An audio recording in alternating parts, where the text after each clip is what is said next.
sabihin niyo sa akin, bakit dapat ako matuwa ngayon? Parang walang dahilan. Ha? Kastakli, sagutin mo ako.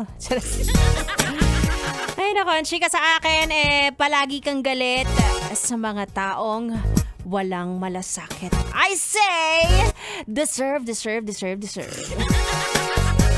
I'm back mga yes, friend. It's me, it's a girl DJ Ganda Wanda. Kasama niyo pa rin dito sa 101.1 Yes FM. Diba?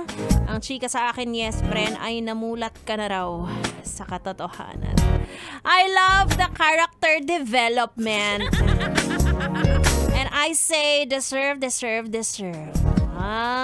Ikaw ba? Gusto mo na lumalaban ka ng patas pero nilalamangan ka. Gusto mo ba yun? Samantalang noong mga bata pa tayo, ayaw natin nagpapatalo sa Chinese garter. Diba?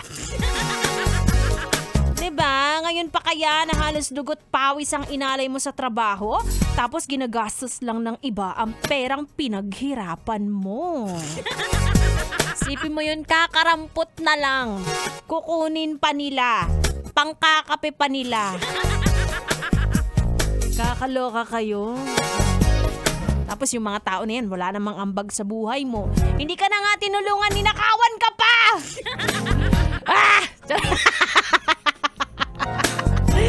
Ay nako, para sa mga hindi pa makauwi ngayon dahil stranded, pag-isipan niyong mabuti kung dapat ba kayong magalit or hindi.